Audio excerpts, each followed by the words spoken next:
Hi there. Welcome to AfterTheWell, the conversational podcast where you'll learn to realize the everyday encounters that seem mundane have the ability to transform your very existence.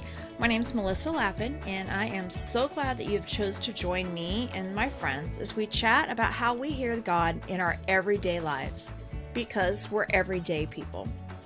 We might laugh a little, we might cry some, but know that you're going to go away encouraged by the stories that we share. Thank you for joining us on this episode. Welcome to AfterTheWell. Hi, everybody. Welcome to this episode of AfterTheWell, the conversational podcast where I get to hang out with some friends and you get to be with me and be a fly on the wall and listen. And today I have my sweet friend, my sweet artist friend. She's a textile artist. We met a year and a half ago at an art conference up in Asheville, North Carolina. And it was amazing and exciting. And her name is Julie Bagamary, right? Did I say that right? That's good. Thank you. Thank you for having me. Yeah. So Julie is a textile artist. She's an author, and she's a speaker, and she's an instructor, and she has fabulous things to share with us today. I can feel it. So, let's just jump in. So Julie and I met about a year and a half ago, like I said, at an artist retreat, and I took a textile class. We made, I guess, what would you call it? Just textile postcards? They were fabric art miniatures. Fabric art miniatures. Okay. Yeah. There's always a fancy art term. I'm just I just made this. And I absolutely loved it. It was one of the funnest classes that I've ever taken. And Julie is such a wonderful communicator and instructor, and she's so positive and just encouraging and inviting. And so when she decided to say yes to the podcast, I was like, yay! So let's jump in, and Julie, tell us a little bit about yourself. Like, where are you today? What's going on? Okay. Well, thank you for your kind words about the class. I do love to teach. I am a mom of 4 grown kids. I have a husband of 44 years, and I've been doing art all my life, but didn't consider myself an artist until just a few years ago. And that just kind of gave me license to really go for it. Wow. Yeah, I didn't. Yeah, that's because you've been an artist all your life. Were you always drawn to textile art or a little bit of everything? Well, when I was 9, I went to visit my granny for a week in Alabama, and she had a neighbor across the street that worked at a clothing mill, brought over some scraps from the armholes and neck holes and stuff, and my granny had me cutting out a Special K box, and we made a cathedral window from that shape. And being 9, my blocks looked like I was 9, but it really was the beginning of someone really encouraging me to work with textiles. So okay. So for the listener, cutting out a cathedral shape would be a pattern for a quilt. Yes. Right? Yes. Okay. It's a type of, and I explain it in one of my books. It's a type of block. There's a lot of folding, and then you put a colored piece in the middle and then do some more stitching. So. Okay. Yeah. And my granny had me doing all of it. I mean, she instructed me, but she wasn't doing it for me. She was telling me how to do it, which was, I write about that story in the book and how I was just so thrilled that she believed in me that I could do it. Yeah. And that's a beautiful thing. I mean, that makes my heart feel good, because there are so many creative people out there that if they would have had just one person that believed in them and encouraged them, where would our world be today? You know? Right. And so I'm thankful, because one to skip a few, I got to be in a class with you, after all your years of Yeah. your creativity and stuff. And I love that. I bet that had a big impact on you wanting to teach other kids, other people in general, not just kids, right? It took a while because I didn't do a whole lot with textiles. My father remarried when I was a teen, and my stepmom basically said I could have clothes. I needed to sew them, and so she would buy the fabric and all this stuff, and I were to make clothes.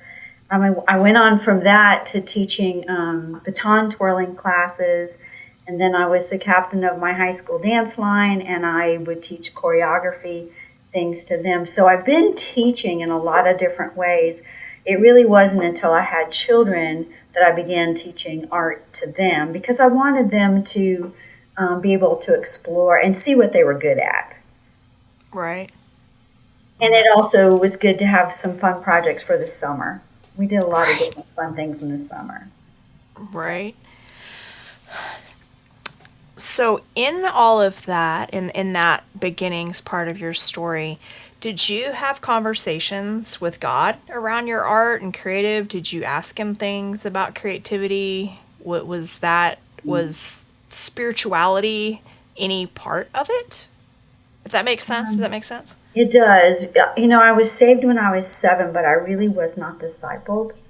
So that was just a back burner kind of thing in my life, really until after I got married.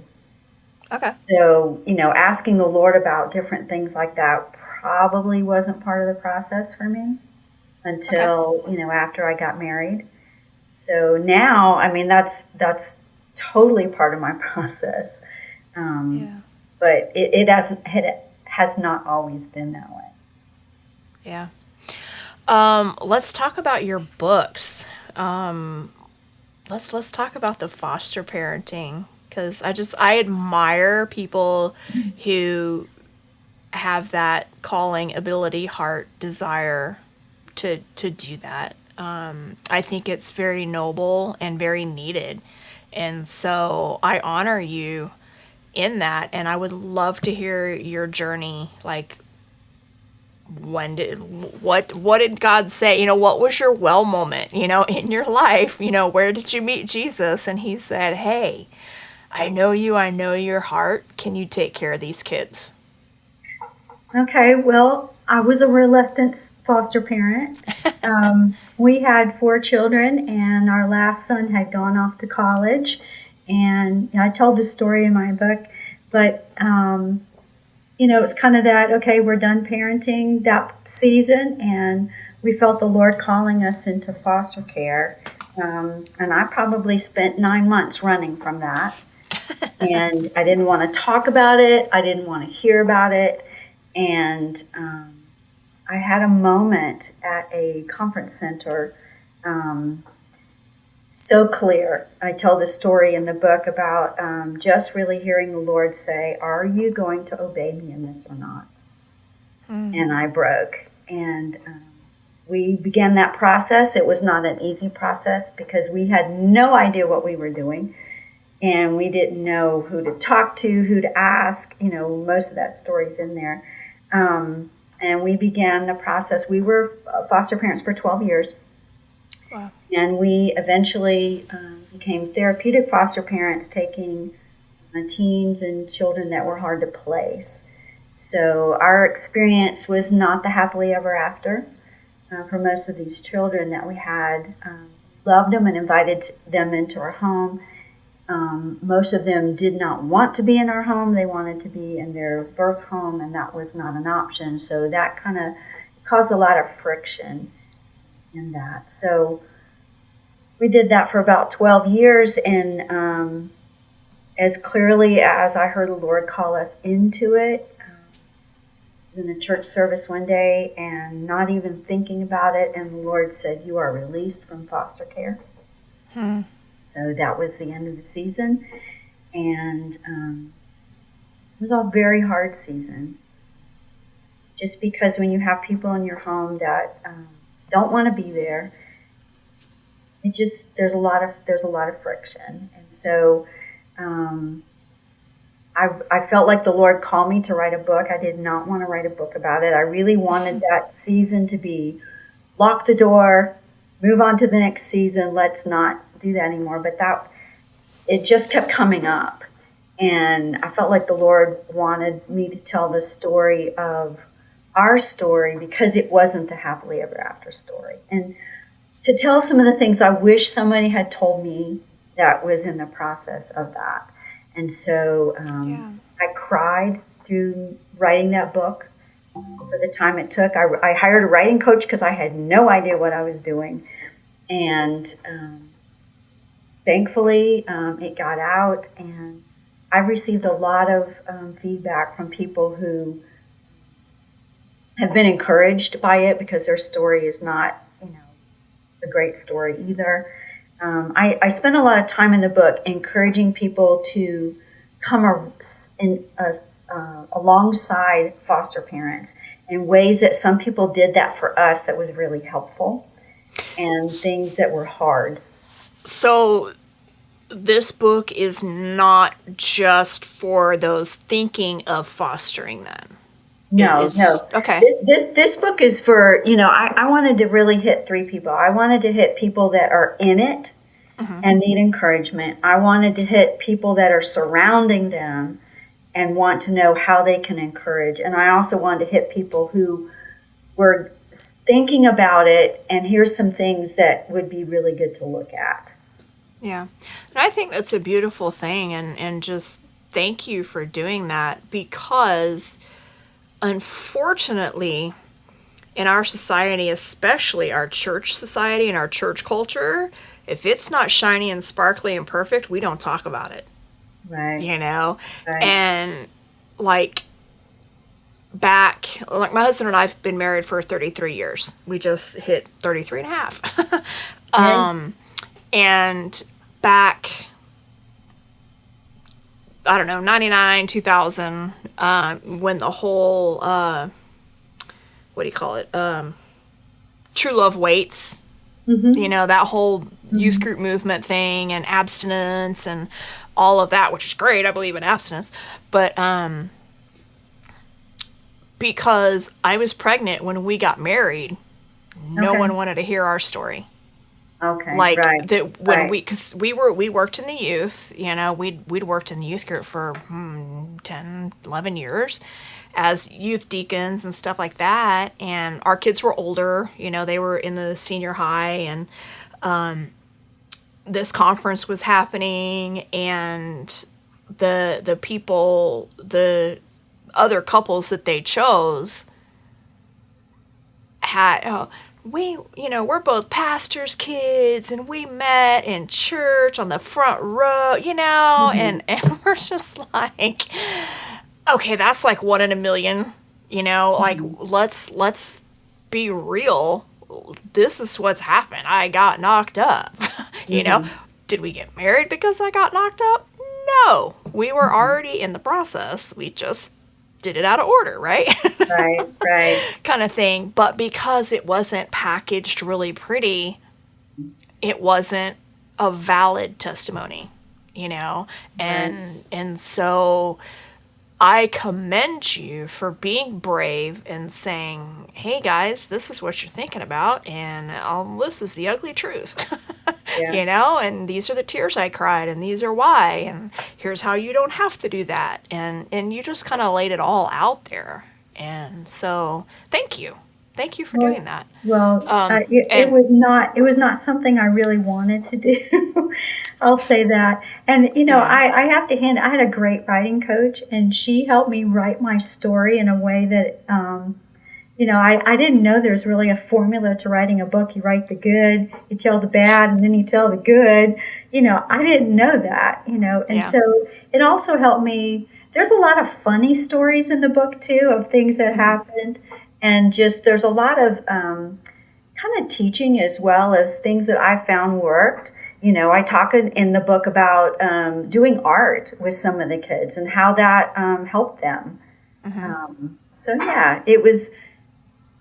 It's a good book. It's not a total downer. It was just It was Yeah. just very hard to do. Yeah. Yeah. No, I apologize if I managed. This is a drag, guys. No, Nobody you buy this didn't. book. No, I'm just kidding. But you know, sometimes the really good stories are hard to hear. Mm-hmm. You know, there's a lot of stories are painful. A lot of people's personal journeys are tough. You know. Yeah. So let's hit on that for a minute, because I know we've talked about it, and being around you for even just that one day of class, you know, just you come alive when you are activating other people, and that was obvious in your Oh, teaching. thank you. And so in that part, because you've written the 2 books, and you use art, and the textile art in like all the things you do, as far as I know, with your instructing and with the fostering and stuff. How I had a question formulated and it left my head. Because I was touched. I actually just had a picture of you as you were talking, just kind of hanging out with that kid that just hated you, just because of the brokenness in their heart, not anything that you've done. You know what I'm saying? Just being in that situation where you're loving on them through your I don't know, just that was your way of, okay, art, okay. Art is the textiles is your way of connecting your faith with their need. Does that make sense? I've It kind of does. seen you It does. do that. You Yeah. oh, so I will say this too, though, that you know, not all the kids that came to my house wanted to do fabric, and so we would paint, or we would do paper, or we would draw, or we would go to artist galleries of painters. To my desire was to help them find where they would succeed. I tell this story in the book. I think it's in there about one little boy that we did a journal. And so he didn't write really well. He was a writer, but we would send the journal back and forth in our home and draw pictures and write things in that. And so it was a place for them to use art in a way to communicate, which was also good. yeah. And I do, when I do, I call it Art with Nana with my grandkids. I have 14 grandkids. Oh my And gosh. they live, from all different states, and we have some abroad as well. And so during COVID, we began doing some art through Zoom. I didn't know how to do Zoom, but I learned, and now it's a regular thing. I just did some art with them. I don't know if you can see this. I just did this with them a few days ago, and it's a neat opportunity. But we rarely do fabric because it's on Zoom, and they have pencil and crayons and scissors, and we do those kind of things. When they come to my house, we do fabric if they want to, but I try to meet them where they are, because I think art is such a tool to connect to people, and Yeah. you need to find the place of art that works for them. Yeah.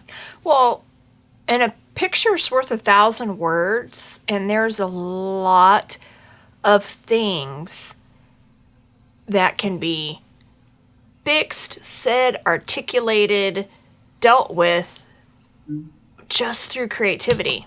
Whether, somebody sits and beats on some drums, or they Right. just scribble some crayon, there's something to be said just to be able to have that emotional release. Happy, sad, whatever it is, anger, all the things, all the emotions can come out to some degree, which is why I love art therapy. That's becoming a big hit over the last couple years. Is just, hey, let's do this. Let's creative journaling. Just change the color of your pen. Right. Let's go to a purple pen instead of a blue pen or a black pen. Right. And I think it's just beautiful the way that you do that, because you do a lot of that in the community too. You shared before we got on here about, just kind of being able to covertly, share your faith a little bit and to encourage people. Because there's a lot of times we as believers, even across denominational lines, we have a hard time, because we all believe differently. I mean, we could all sit in the same church and we'd still going to have different faiths, right? Different levels of just theology and whatever. And so I love that you've partnered with a creator to just bring creativity. And I think that in itself brings a message to people. Does that make sense? I know there's not a question in that, but. Well, but I usually start a lot of my classes, and I don't always teach in places where I have the freedom to say this. But when I'm teaching in a place where I have the freedom, I talk about how, we are creative because we are created in the image of the Creator. And so, for those students, who say they're not creative, I challenge that. Maybe you garden, maybe you cook and, add an extra spice or something like that. It may not be fabric, it may not be colored pencils or whatever, but we are creative in some way or another. Even organizing, creatively, or, there's just so many ways. Yeah. So for the listeners who want a little bit of extra encouragement, talk about your second book. What is it? Creating with Nana? It's called Creating a Legacy with Art. Oh. And these are actually my grandkids' hands in a piece of art that I did. Fun. It is fun. Because I do your Zoom time. Your Zoom time was Creating with Nana. Yes, that's Art with Nana. Okay. My bad. I'm sorry, y'all. No worries. The correct things will be in the show notes. Okay. I wrote this book. I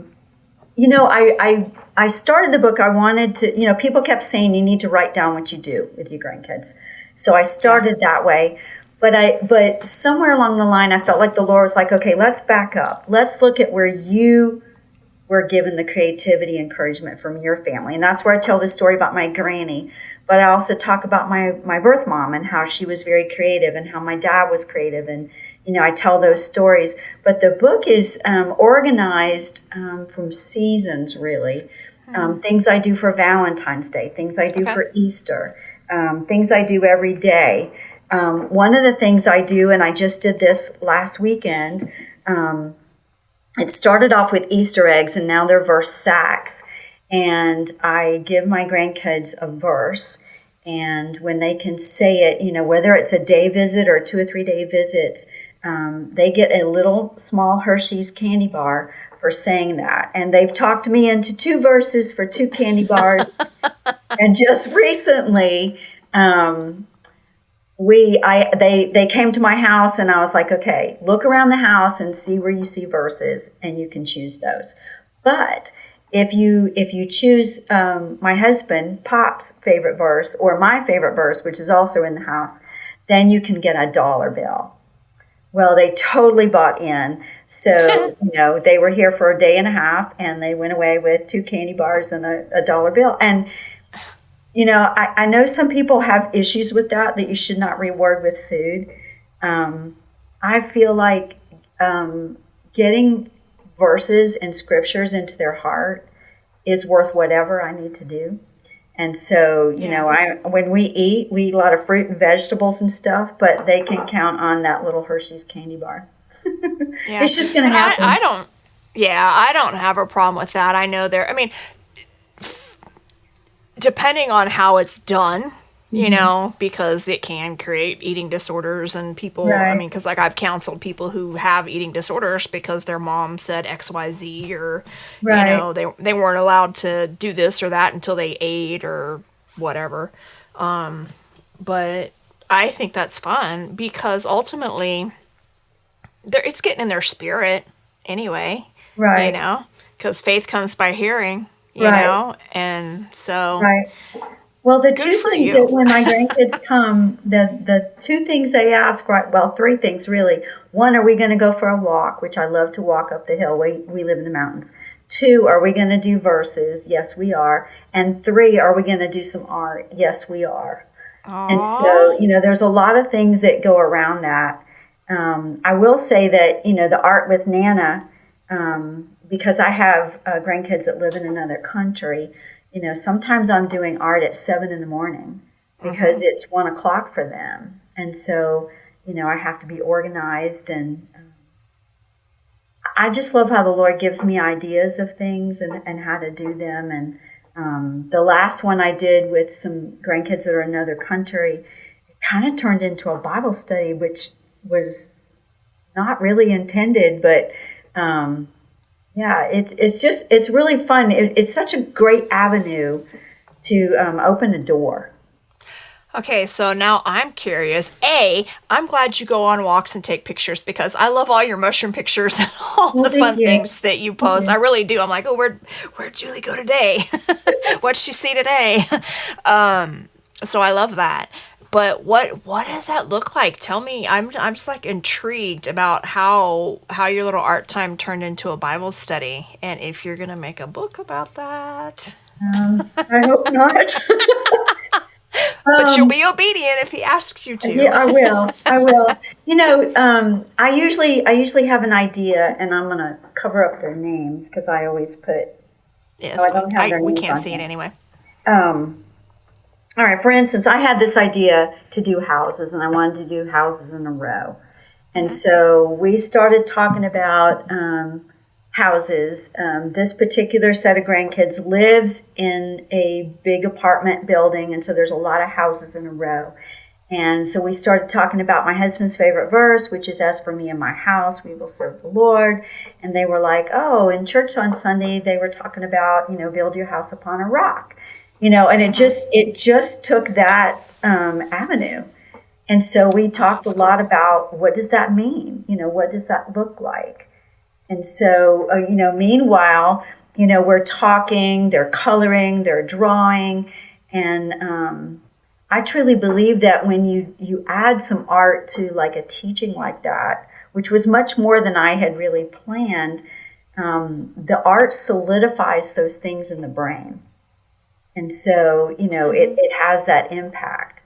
And so when I got off the call, I said to my husband, I think that was kind of like a Bible study. I didn't really intend that, but it's okay, you know. And truly, I have grandkids, from 16 down to 2. So, usually with the 2, we just scribble and talk, and that's okay. So it's all different, and I like to think that I try to level it, to their ability, because my goal is to, one, do art, to share my values, but to also connect with them. The whole reason that I wrote the book, Creating a Legacy with Art, I started in the beginning. I have a friend, I walk with her regularly, and she asked me what my 10-year goal was, and I said, I don't know what we're having for dinner. And so, but I agreed to look at it, and we would talk about it the next week. And as I prayed about it, it was about one of my grandchildren who was going to be out of high school in 10 years. And what I really wanted was a relationship. And so, they're 16 now, and they've moved away. So that has changed. And so, building that relationship, it's one block on the other, And so art is just a simple way to build that relationship. Because if you don't, in this time with all the technology, their time will be used otherwise, and I don't want to miss it. Yeah. Yeah, I love your intentionality. And we forget that. We think,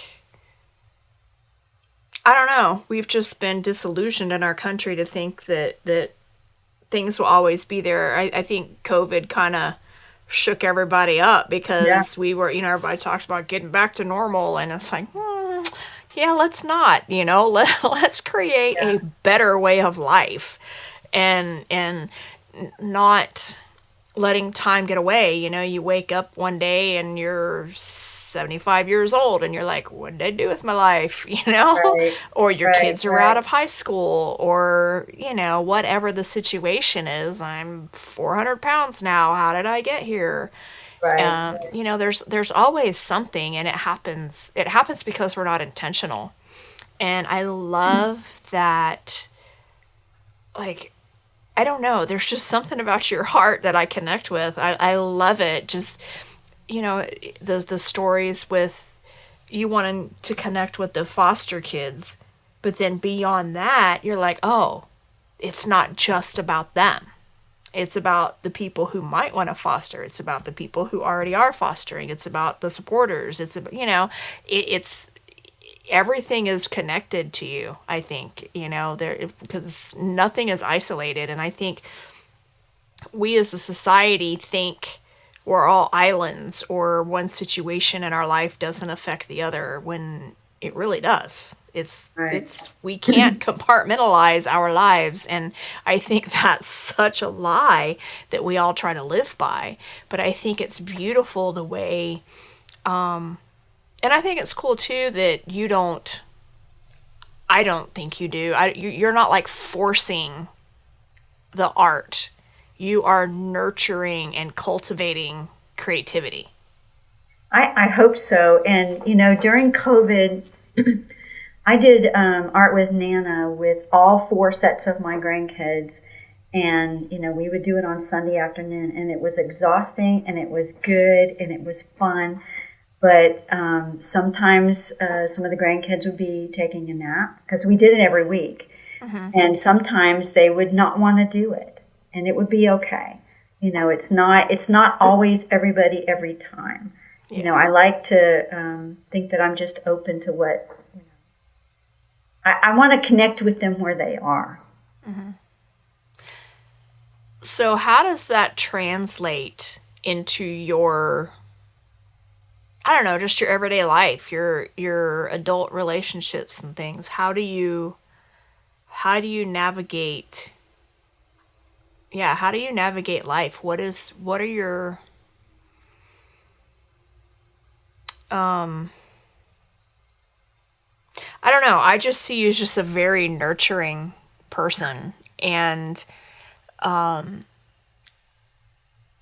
does the art translate out of being on the paper into conversation, into, does that make sense? Am I not?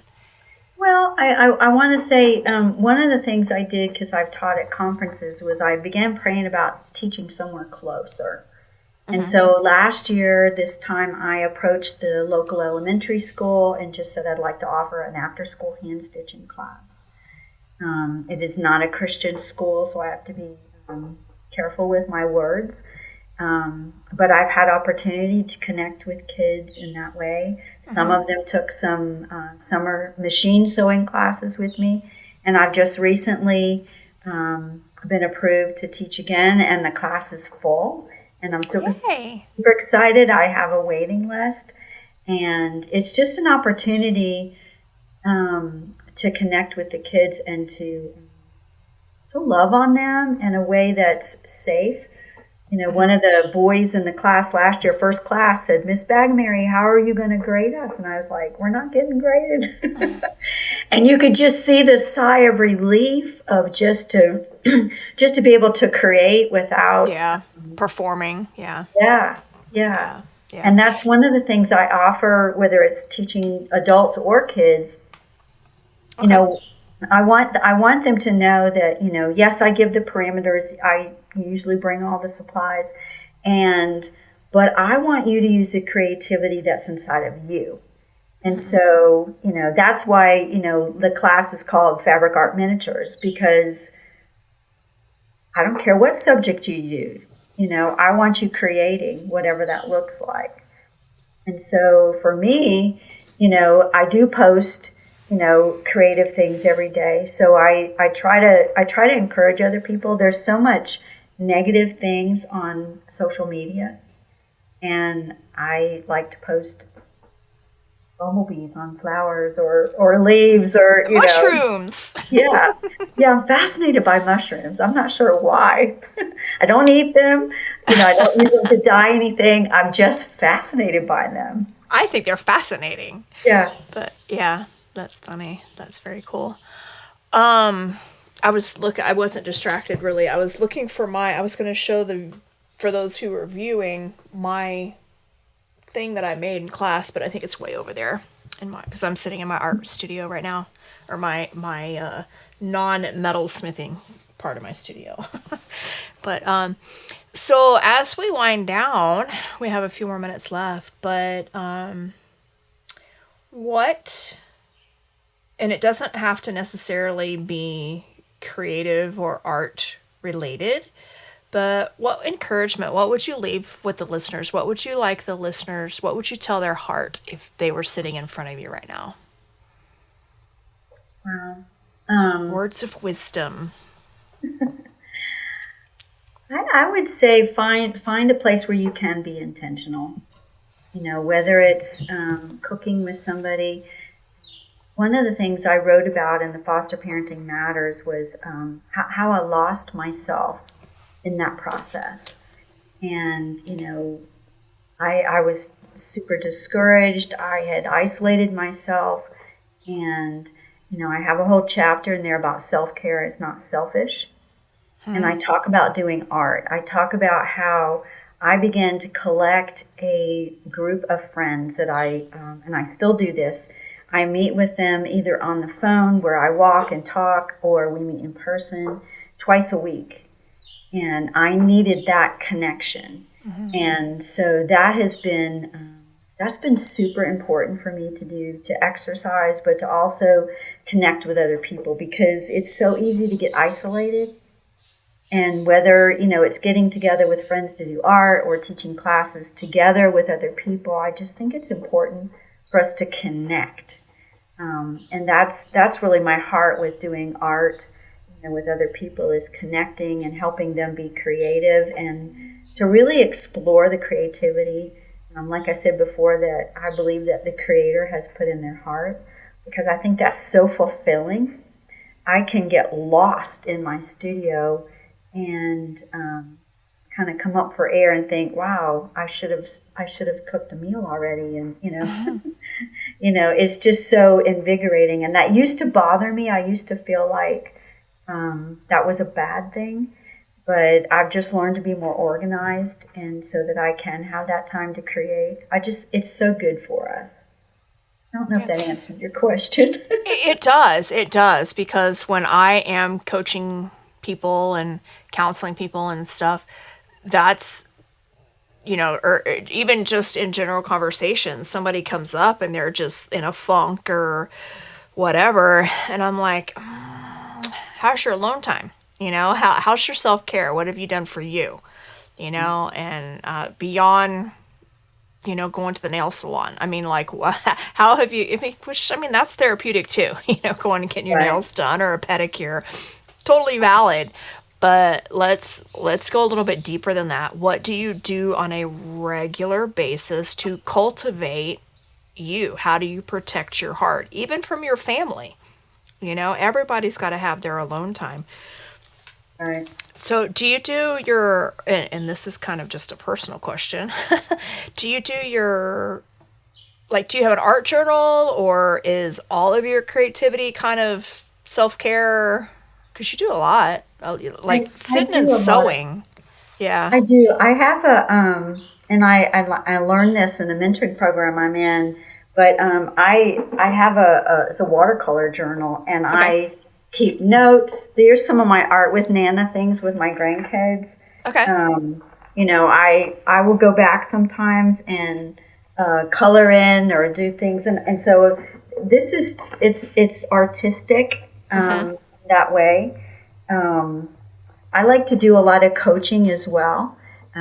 Coaching people, similar to what you're saying, is trying to help them get out of their creative funk for whatever reason they're in there. And that's I don't know. To me, we are created to be connected. Yeah. And so, connecting with other people for me is just key. I am an extrovert. I know I need alone time in that, but yeah, I think all people need to be connecting one way or the other. So Yeah. That's good. That's definitely words of wisdom. So, well, thank you for being on here today. it's been my pleasure. Thank you. Yeah, This has been good. yeah, that went by pretty quick. So, thank you, listeners, for being on here and listening with us. If this is your first time, welcome. Hope you enjoyed it. I hope you'll be back. If you're not new to the show, thank you for returning. I would ask that you just give us some thumbs up wherever you can rate it and give us some feedback, maybe some people you might want to hear conversations with, some topics. Maybe I can find some people who are in that subject matter area. But until then, you can listen to what I have. Everything that Julie has written, your website, which is juliebagamary.com, right? Yes, yes. Yeah. All of her information will be in the show notes, which can be found underneath the show on any platform where you're listening. Spotify, Amazon, iTunes, or not Amazon, the iTunes, that kind of thing. And if you have any questions about anything that you've heard or want to connect, you can contact me, you can contact Julie, and we would love to, just have our own conversation. So thanks again, and yeah, until next time, have a good one. Thanks for joining us on today's episode of After the Well. We hope you really liked it. We would love to hear your feedback. Give us some likes, some reviews, some love. Share it with your friends. All the links and information are in the comments or in the show notes of the episode that you're currently listening to. Thanks, and we look forward to hanging out with you again.